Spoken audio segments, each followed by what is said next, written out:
Hey, I'm Matt Jones, and this is Pensacola's Paradise, the weekly video series where we bring you the people, places, and things that make Pensacola and our surrounding area such an amazing place to live. All right, this week I'm with Jon Hill, Executive Director of the Pensacola Lighthouse and Museum. Jon, thanks for joining me. Hey, thanks for being here. Appreciate it. Tell us a little bit about what all you have going on over here at the Pensacola Lighthouse and Museum.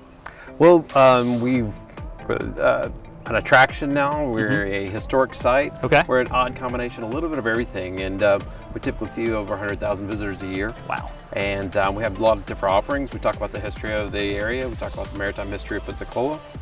We do Blue Angel tours, ghost hunts. So there's a little bit of something for everybody. Okay, fantastic. I know there's a ghost hunt coming up. Can you tell us anything about those? So this Saturday night, we'll actually be having a ghost hunt, but we typically run those on the weekends, and you can get the reservations on our website. And but we take about 15 to 20 people at night. It's low key.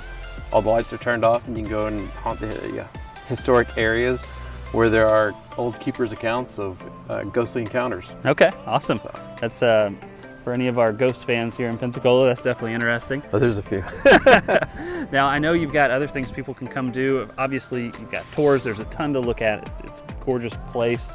It's a great historic lighthouse. But what are some things outside of the tour that people can come see and do here? Can they still do weddings here and that kind of thing? Right. So we hold events. We hold re-enlistments, okay, weddings, and we have a beach. So we have a little bit of different atmosphere. You can do it in the yard. And so it gives a little bit of perspective of all of Pensacola, and it's a really natural state. Okay, awesome. I know there's people who still say, well, that's on the military base, I guess I can't go. If you're a civilian, can you come and tour? Absolutely. This is an open base is what they call it. And we use the Blue Angel Gate, which is the visitor's access gate. Okay. And it's just as easy, as long as you have your driver's license, it's easy to get on. They make it as accessible as they can. Okay, fantastic. We came through this morning, no trouble at all. Fantastic. Pretty quick. That's the West Gate off Blue Angel. So tell me a little bit of the history of the lighthouse, how old it is, you know, how many steps, you know, just some of the fun facts about it. So you're actually at the second lighthouse in Pensacola. Okay. We had one that was first built in 1824 by Winslow Lewis. And almost immediately when it was first lit, the sea captains here locally said it was insufficient.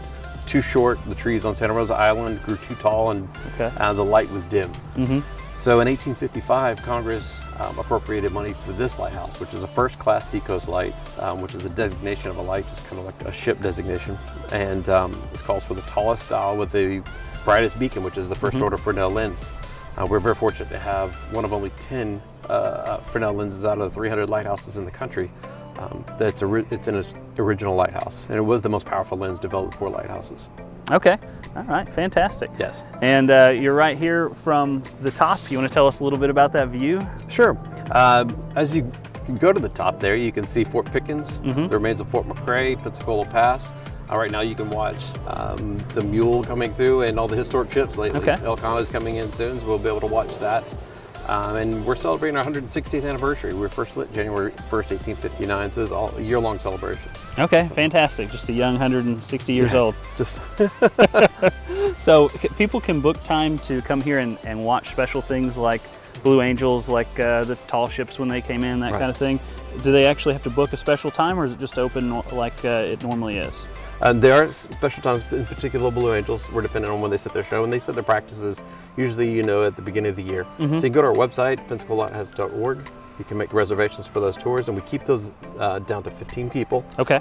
So that you have the opportunity to move around the tower and watch the different passes and get surprised when they sneak up on you. Okay. So it's always an adventure up there. Yeah, I bet. That's got to be a great place to watch it.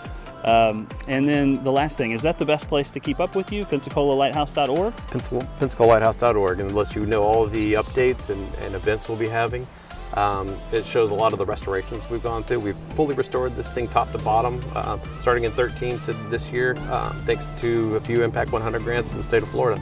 There's absolutely no federal funding that goes into this establishment. It's all done through earned income and raising money.